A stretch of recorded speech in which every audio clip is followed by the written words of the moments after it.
नमस्कार दोस्तों, आप सभी का हमारे YouTube चैनल एमडी एकेडमी में मैं अमन तिवारी एक बार फिर से स्वागत करता हूं। हम आज के वीडियो में पढ़ेंगे भाग 3 मौलिक अधिकार, जो कि हम पढ़ते आ रहे हैं और आज हमारा आखिरी अधिकार संवैधानिक उपचारों का अधिकार है। इसको हम इस वीडियो में जानेंगे, समझेंगे। इससे पहले हमने सभी अधिकार 1 से लेकर 5 तक बताया है। अगर आपने अभी तक उसका वीडियो नहीं देखा तो लिंक डिस्क्रिप्शन बॉक्स में दे दिया है, आप वहां से जाके देख सकते हैं। ठीक है, तो आइए शुरू करते हैं आज का आखिरी यानी कि 6 नंबर संवैधानिक उपचारों का अधिकार। ठीक, संवैधानिक उपचारों का अधिकार।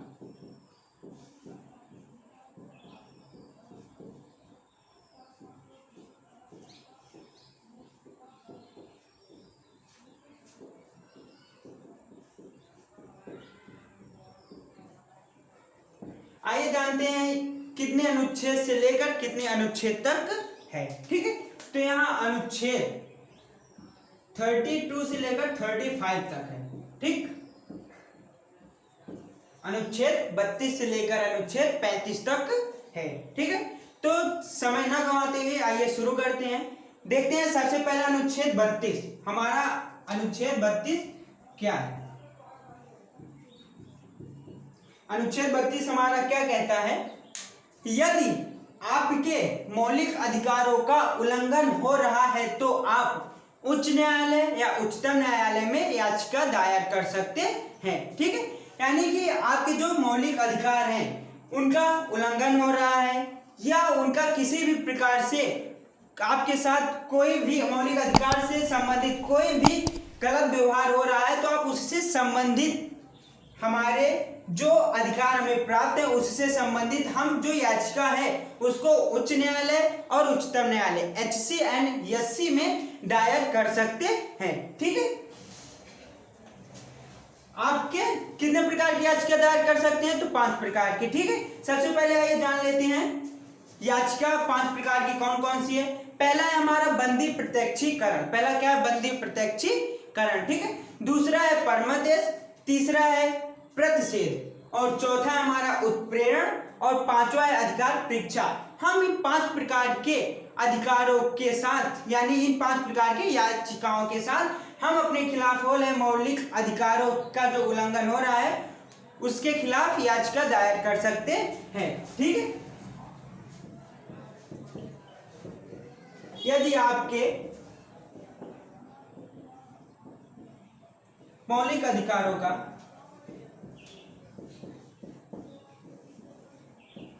उल्लंघन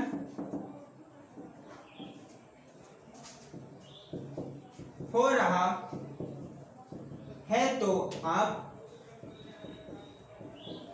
उच्च न्यायालय या उच्चतम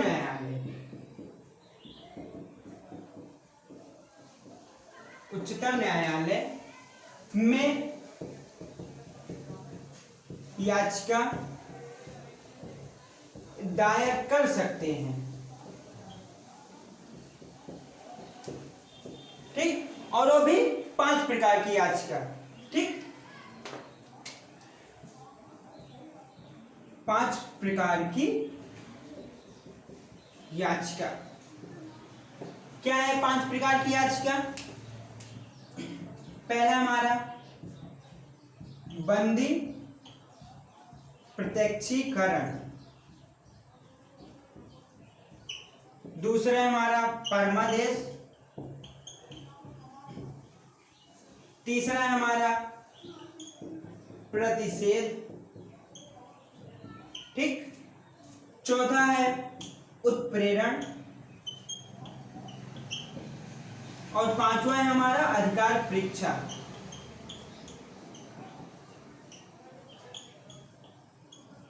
ठीक, तो ये हो गया हमारा अनुच्छेद 32। अब आइए जानते हैं अनुच्छेद 33 हमारा क्या है। ठीक, आर्टिकल नंबर 33 यहाँ क्या कहता है, इससे क्या तात्पर्य है, अब हम इसको आइए जानते हैं। तो जो हमारा अनुच्छेद 33 है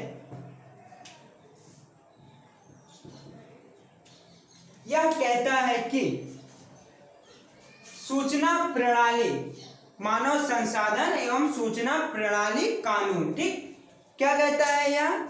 मानव संसाधन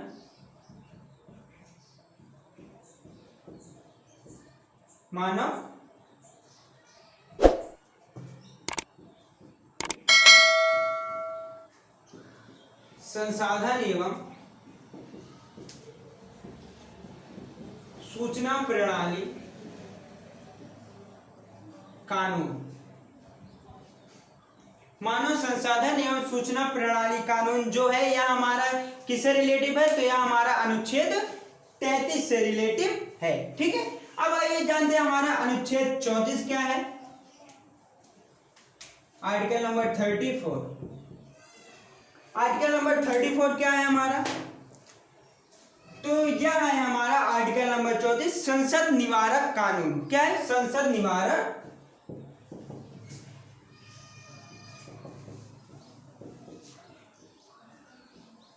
कानून, ठीक, संसद निवारक कानून।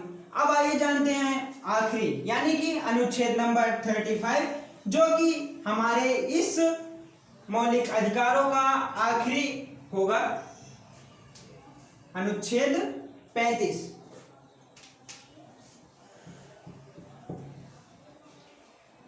तो हमने बताया था कि जो संसद है वह संशोधन एक विधि बनाकर करती है। कोई भी संशोधन करना रहता है तो वह एक विधि का निर्माण करती है, फिर उसके तहत कोई भी संशोधन करना होता है तो करती है, ठीक है।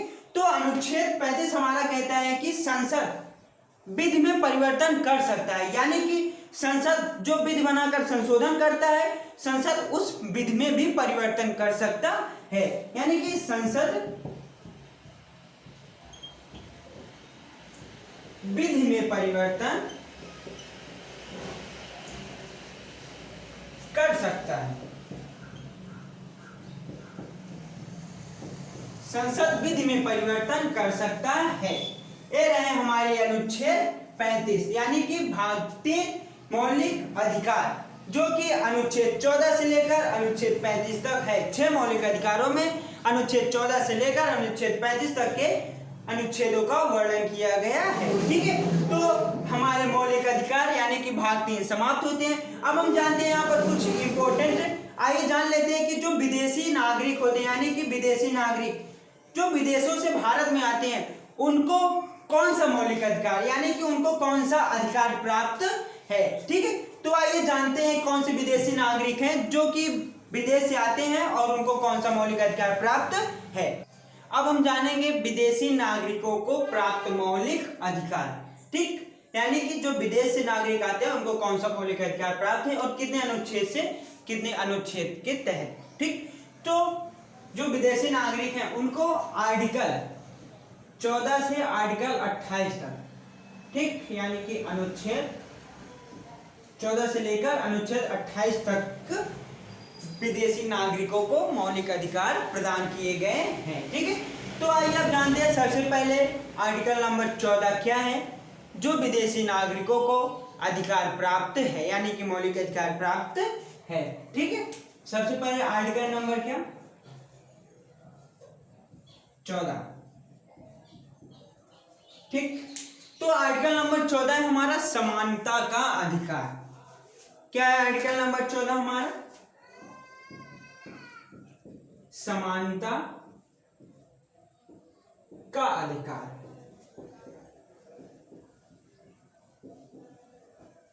समानता का अधिकार पहला विदेशी नागरिकों को प्राप्त अधिकार है समानता का अधिकार। भारत का नागरिक हो चाहे विदेश का नागरिक हो उसके साथ एक ही प्रकार की समानता, एक ही प्रकार का व्यवहार किया जाएगा। जो भारत के नागरिकों के साथ जैसा व्यवहार किया जाता है वैसा ही किया जाएगा। उनके साथ किसी भी प्रकार के भेदभाव नहीं किए जाएंगे, ठीक है। अब आइए जानते हैं हमारा है अनुच्छेद 18। ध्यान में रखिए हम क्या पढ़ रहे हैं, विदेशी नागरिकों को प्राप्त मौलिक अधिकार, ठीक है। अब पहला 14 हो गया, अब आइए जानते हैं दूसरा 18। 18 क्या है जो उनको अधिकार प्राप्त है, तो वह है उपाधियों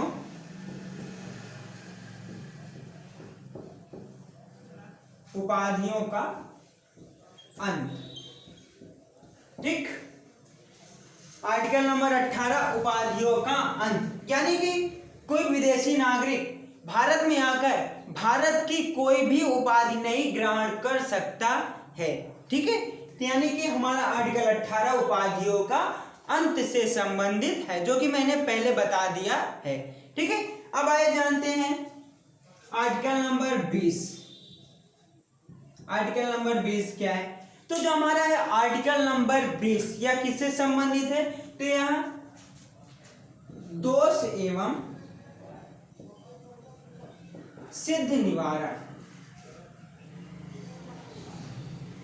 सिद्ध निवारण। ठीक, यानी कि आप जैसे कि आपके ऊपर कोई आरोप लगाए तो आपको अनुच्छेद 20 के तहत यह अधिकार प्रदान है कि आप अपने बचाव के लिए निवारण कर सकते हैं। आपको किसी भी प्रकार की कोई असुविधा नहीं होगी, आप अपने बचाव के लिए निवारण करने में प्रस्तुत हैं। आप अपने बचाव के लिए निवारण कर सकते हैं। ठीक, अब आइए जानते हैं आर्टिकल नंबर 21।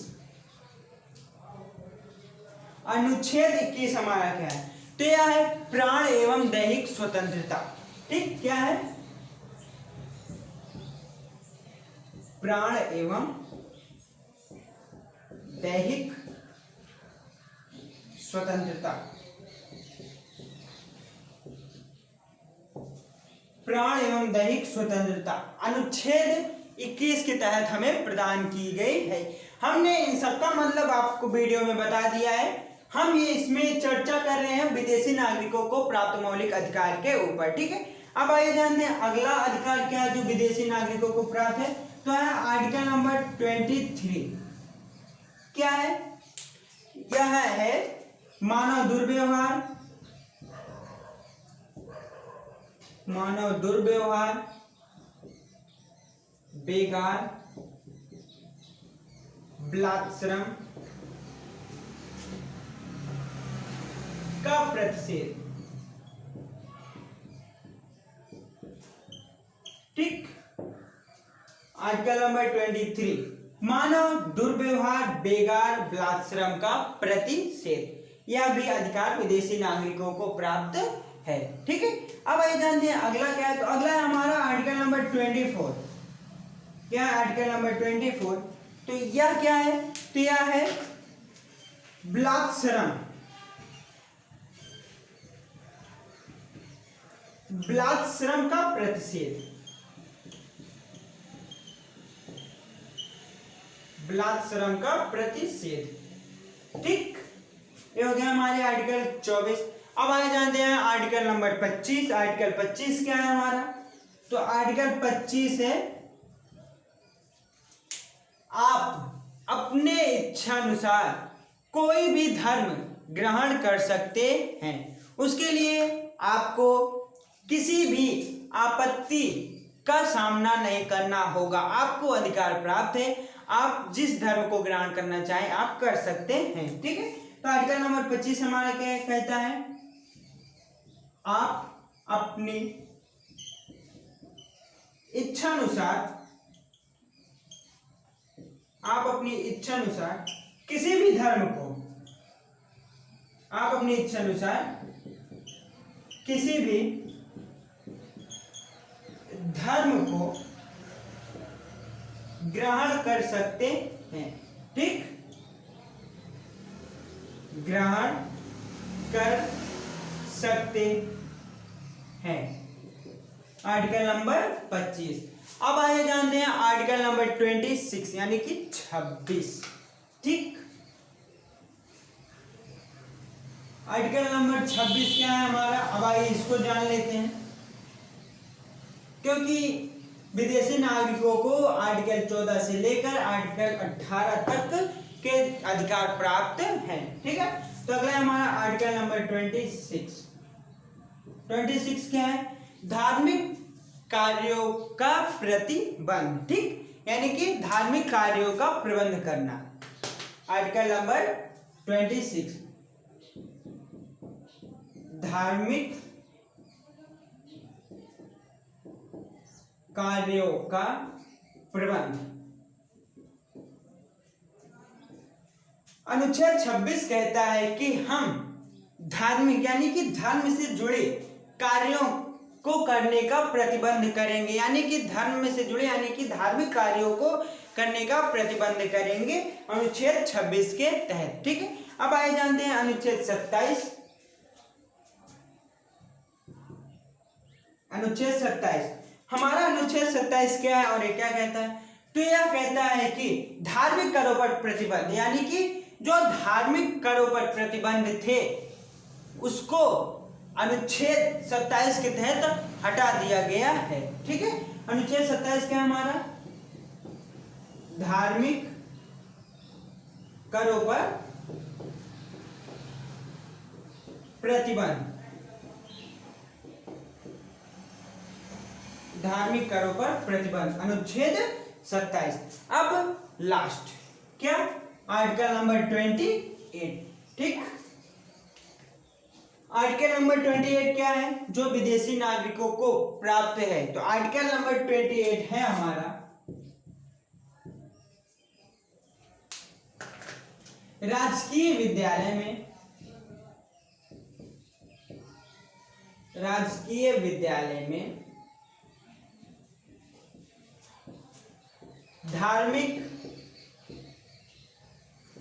शिक्षा पर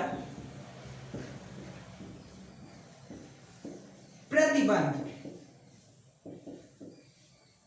ठीक, यानी कि अनुच्छेद 28 कहता है कि जो हमारे राजकीय विद्यालय हैं उसमें हम धार्मिक शिक्षा यानी कि धर्म कि आप हिंदू हैं मुस्लिम हैं ऐसा कोई भी या ऐसे रिलेटिव कोई भी शिक्षा नहीं प्रदान की जाएगी। ठीक है, तो आज के इस वीडियो में हमने पढ़ा भाग 3 का आखिरी छठा संवैधानिक उपचारों का अधिकार और साथ में इंपॉर्टेंट जो था विदेशी नागरिकों को प्राप्त अधिकार यानी कि इंपॉर्टेंट अनुच्छेद जो कि विदेशी नागरिकों को प्राप्त थे, हमने आज के वीडियो में यह जाना।